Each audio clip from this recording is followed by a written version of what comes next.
Topic है भुगतान शेष खाते। मन में एक प्रश्न होगा कि ये भुगतान शेष खाता क्या है और भुगतान शेष खाता का मतलब क्या होता है। तो इसका आसान सा उत्तर होगा किसी देश के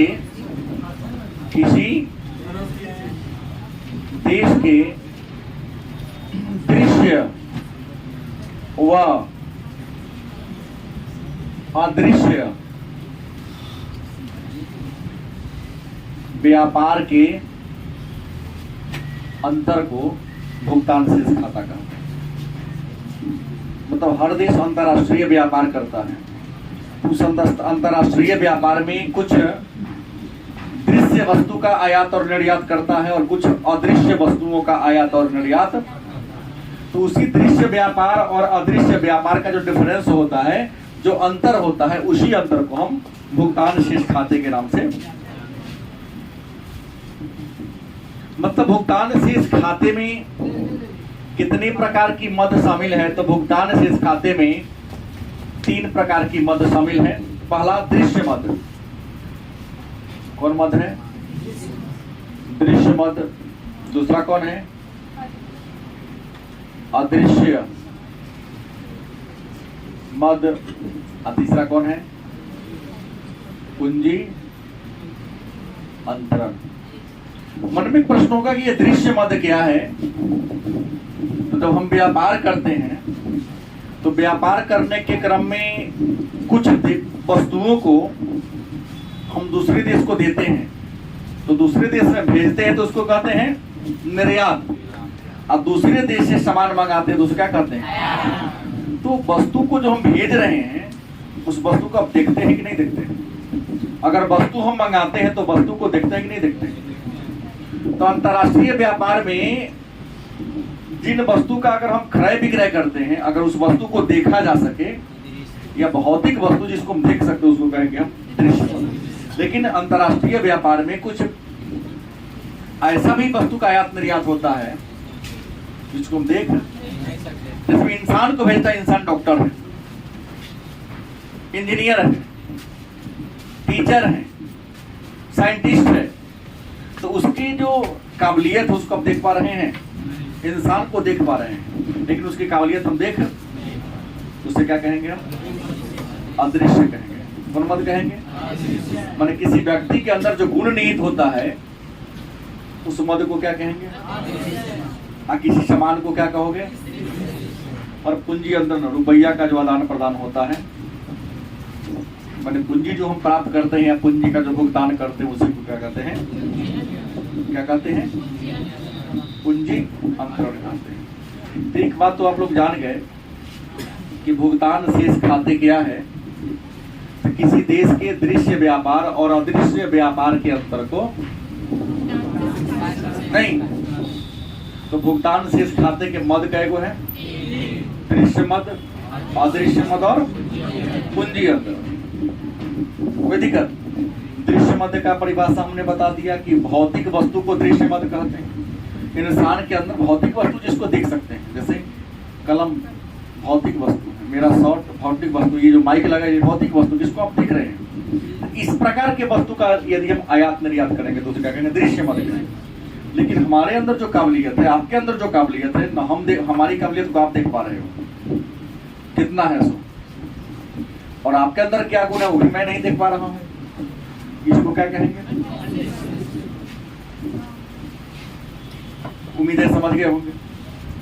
अब सवाल है, तो भुगतान शेष का थोड़ा सटीक परिभाषा, विस्तृत परिभाषा क्या होगी? तो कहता है किसी देश का भुगतान शेष, किसी देश का भुगतान शेष किसी दिए हुए समय में, किसी दिए हुए समय में संपूर्ण विश्व के साथ, संपूर्ण विश्व के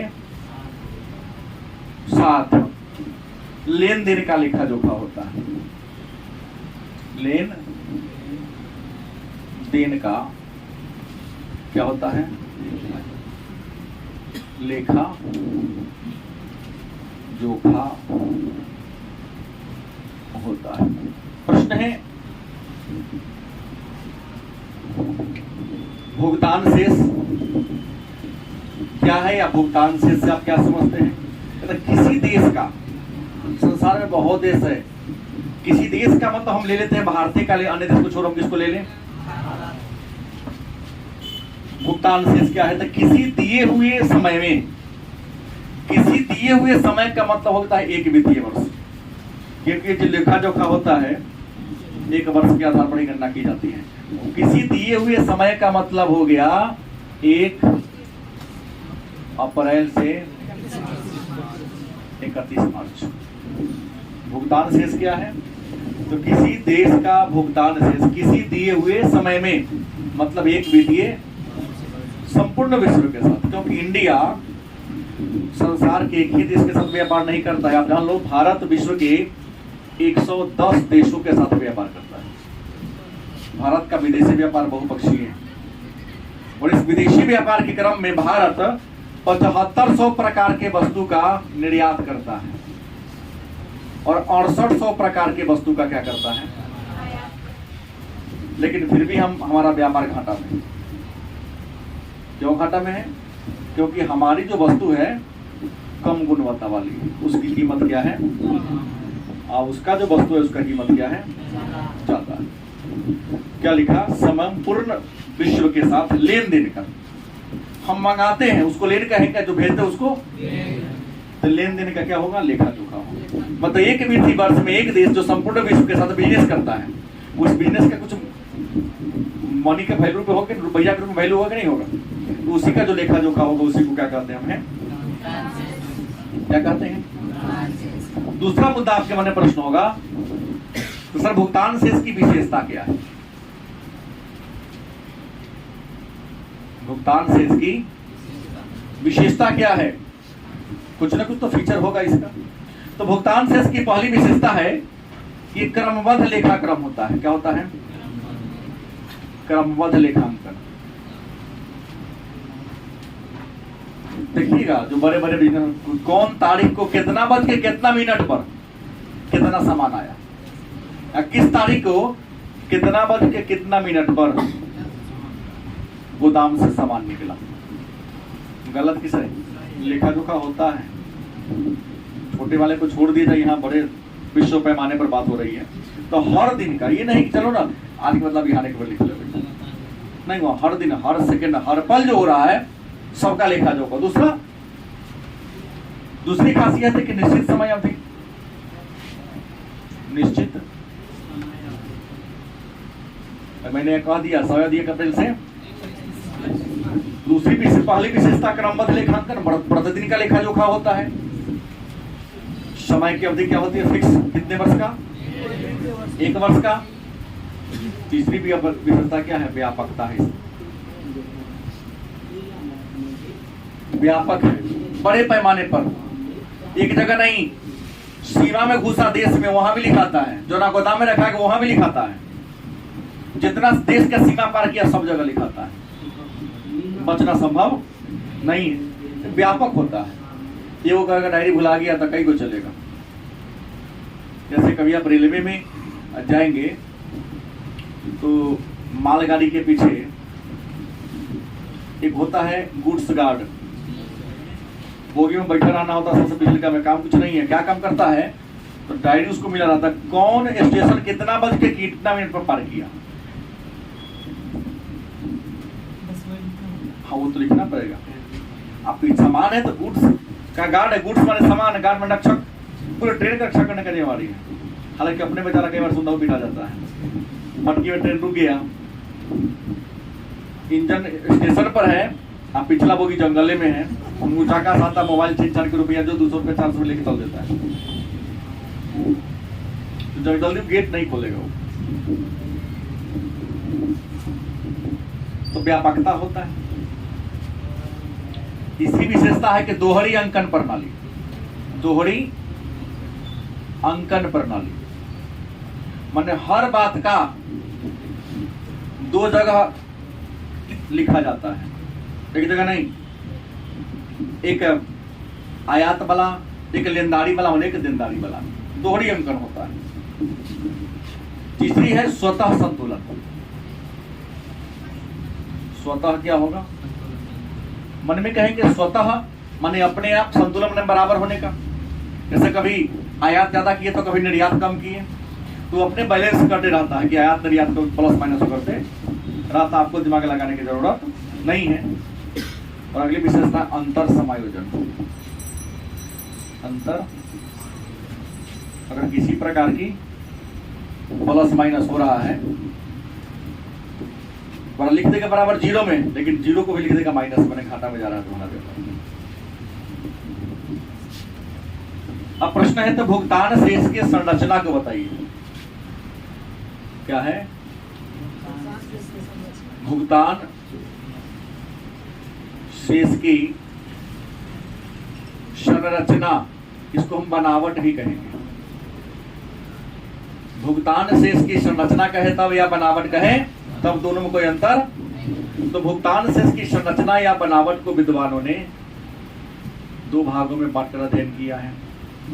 कितने भागों में? दो भागों में बांटा है। पहला कौन है? चालू खाता। पहला कौन है? दूसरा कौन है? पूंजी। भुगतान शेष के जो संरचना है, जो बनावट है, उसको कितने भागों में बांटा गया है? दो भागों में। पहला कौन है? दूसरा कौन है? मन में होगा सर ये चालू खाता क्या है, या चालू खाता का मतलब क्या होता है, चालू खाता का मद कौन कौन है? तो चालू खाता के बारे में कह रहा है कि वह खाता जिसमें वस्तुओं और के आयात और निर्यात का एक पक्षीय अंतरण होता है। मतलब जब कोई देश किसी देश से किसी वस्तु का आयात और निर्यात करता है तो एक ही जगह उसका अंकन हो, उसे क्या कहेंगे? क्या कहेंगे?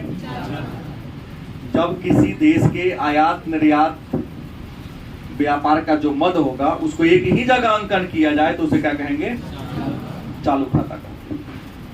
अब मन में होगा तो चालू खाता की मद कौन कौन है? चालू खाता की मद माने वस्तु कौन कौन है? तो चालू खाता का पहला मद है नंबर 1 में दृश्य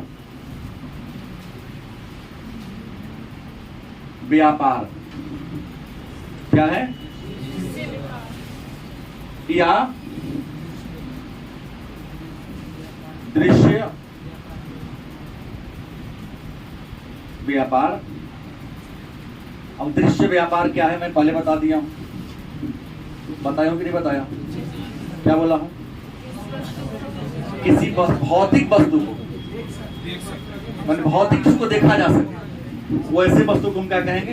अगर क्रय विक्रय करते हैं तो दृश्य व्यापार कहेंगे। दूसरा है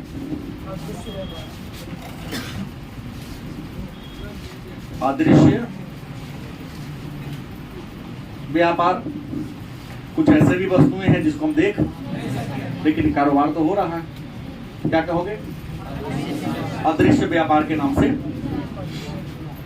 अब सवाल है तो दृश्य व्यापार तो स्पष्ट हो गया कि जिसको हम देख सकते हैं, गलत सही? तो अदृश्य व्यापार में कौन कौन चीज शामिल होगा? तो अदृश्य व्यापार में पहला शामिल चीज है यात्रियों का खर्च। यात्रियों का, यात्री किसे कहते हैं? जो मनोरंजन के उद्देश्य से यात्रा करता है उसे क्या कहते हैं? नहीं। अब देखिए एक प्रश्न यहां पर आता है कि अगर कोई अमेरिका का नागरिक भारत में यात्रा करता है, घूमने आता है, तो उसके यात्रा को हम देनदारी में लिखेंगे या लेनदारी में लिखेंगे? माने आयात में होगा या निर्यात में होगा? आयात में होगा। उसे घाटा होगा कि फायदा होगा? फायदा काहे होगा? घूमने आया तो हमको क्या फायदा? हमें विदेशी मुद्रा की प्राप्ति होगी। जो कोई घूमने आएगा तो अपने यहाँ का डॉलर लेके आएगा वो, क्या लेके आएगा? डॉलर लेके आएगा। मतलब विदेशी मुद्रा भंडार हमारी क्या होगी? आएगा, हमारे देश में डॉलर देगा, हमारे विदेशी मुद्रा भंडार में क्या होगी? बढ़ोतरी होगी। लेकिन भारत का अगर व्यापारी कोई भी इंसान अमेरिका घूमने जाता है तो भारत के लिए घाटे का बात है, क्योंकि वो जब अमेरिका घूमने जाएगा तो भारत के कोष में जो डॉलर रखा हुआ है, रुपया के डॉलर लेकर डॉलर क्या करेगा? लेके जाएगा, क्योंकि वहाँ रुपया नहीं चलता है, वहाँ डॉलर ही चलता है। तो विदेशी मुद्रा भंडार में क्या होगी? घाटा ना होगा। तो यात्रियों के खर्च को जोड़ लेंगे, यातायात को। दूसरा व्यापारिक उपक्रम। दूसरा कौन है? व्यापारिक उपक्रम की सेवाएं। मतलब अदृश्य व्यापार में क्या क्या शामिल है उसके बारे में मैं कर रहा हूं। पहला यात्रियों का खर्च, दूसरा कौन है? व्यापारिक उपक्रम की सेवाएं। तो व्यापारिक उपक्रम में क्या क्या खर्चा होता है? तो बीमा में खर्चा होगा। कंपनी चला रहे थे, मशीन का इंश्योरेंस कराइएगा, कराना होता है बड़े बड़े कंपनी वाले लोग। जितना लेबर का स्टाफ काम कर रहा है उनका भी इंश्योरेंस, ESI कराना होता है, इंश्योरेंस कराना होता है। कोई दुर्घटना हो गया सरकार देखेगी, सरकारी अस्पताल में जाकर इलाज कराएगा। तीसरा विशेषज्ञों की सेवा। विशेषज्ञों की अदृश्य व्यापार। विशेषज्ञ क्या हो गया? मैंने कहा सॉफ्टवेयर इंजीनियर, हार्डवेयर इंजीनियर। वो तो इंसान को देख रहे हैं, लेकिन उसके अंदर जो क्वालिटी है दिखाई दे रहा है। देखने में दूर पता रहेगा, लेकिन बड़े बड़े मशीन एक बार मशीन सही कर देता है। क्या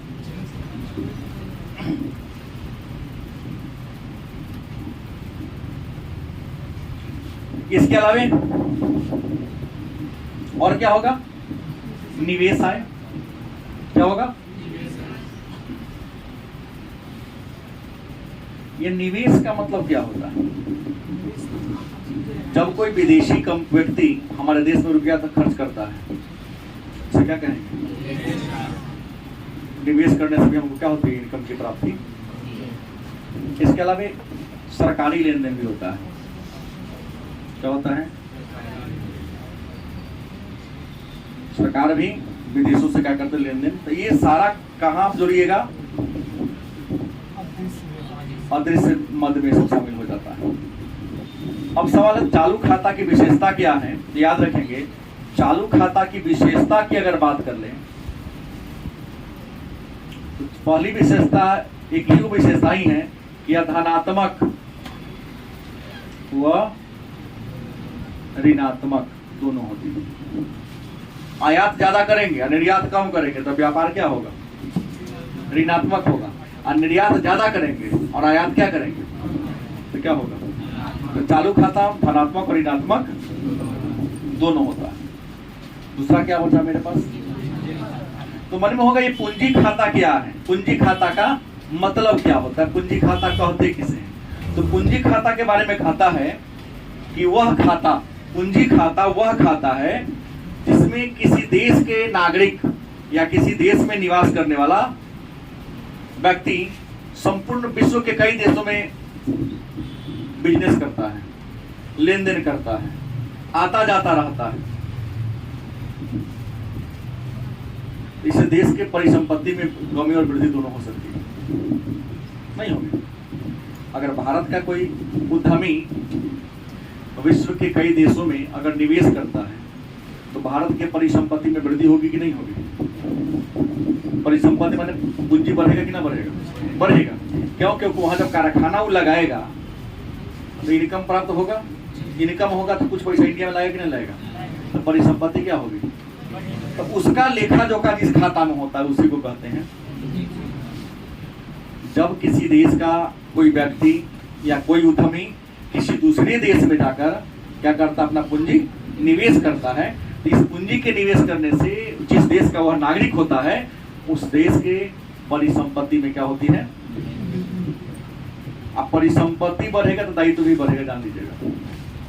क्योंकि कुर्सी जितना ऊंचा होगा आपका लायबिलिटी उतनी, और जितना कुर्सी छोट होगा लायबिलिटी उतनी ही क्या होगी? गलत कि सही? तो प्रश्न है, सरकार का दायित्व बढ़ता है लेकिन परिसंपत्ति में भी परिवर्तन होता है, तो हम वृद्धि तो उसका लेखा जोखा जिस खाता में होता है उसे क्या कहते हैं। अब सवाल है तो पूंजी खाता की मद कौन कौन है, मतलब कौन कौन चीज इसमें शामिल है पूंजी खाता में। तो पहला शामिल है सरकारी सौदा। पहला क्या है?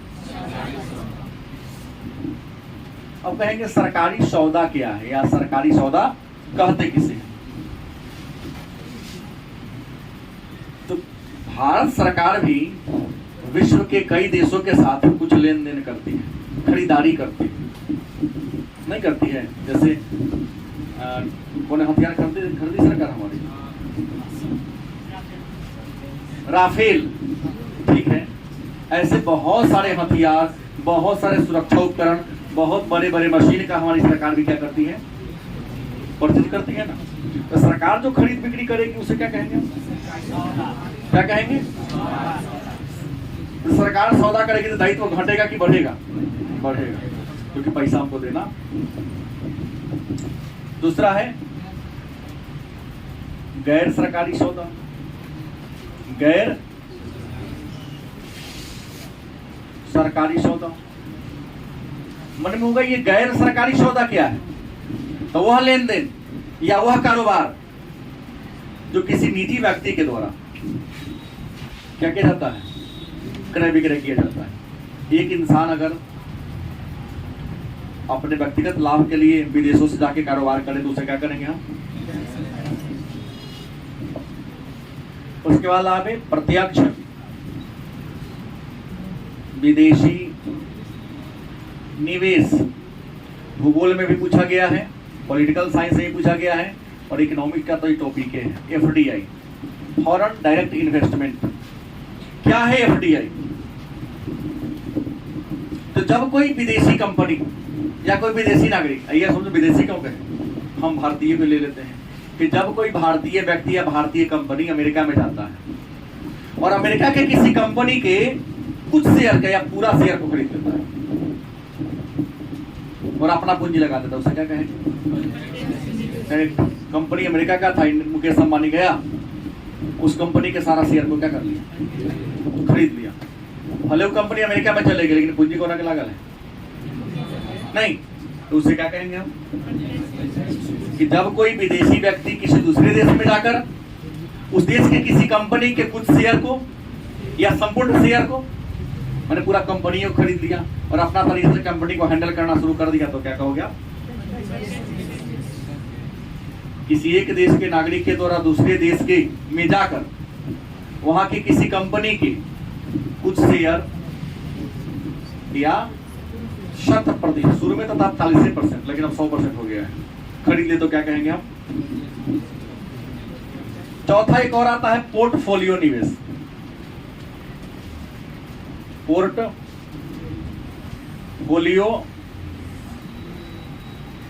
पिछला बार हम कहीं देखे थे पेपर इंटरव्यू में, कई बार चर्चा का मुद्दा था कि पोर्टफोलियो निवेश क्या है। नाम सुनकर लोग हड़बड़ाते हैं, तो हड़बड़ाने के मतलब बहुत ही आसानी इसका उत्तर है कि पोर्टफोलियो निवेश क्या है। तो जब कोई विदेशी निवेशक किसी देश के शेयर बाजार में जाता है और किसी कंपनी के शेयर को या कंपनी को खरीद लेता है, और शेयर बाजार में जाकर किसी कंपनी के शेयर को क्या कर लेता है। तो जब कोई विदेशी निवेशक किसी देश के शेयर बाजार में, जैसे भारत के शेयर बाजार का नाम मुंबई स्टॉक एक्सचेंज, कोई अमेरिका का नागरिक आए, अब बंबई स्टॉक एक्सचेंज में जाए और किसी कंपनी का, स्टेट बैंक का, रिलायंस इंडस्ट्रीज का, टाटा का, किसी कंपनी का कुछ शेयर क्या कर दे, तो उस प्रकार के निवेश को क्या कहोगे आप, पोर्टफोलियो निवेश के नाम से जानते हैं। क्या कहते हैं। तो ये रहा आपका भुगतान शेष, और भुगतान शेष से संबंधित प्रमुख बात।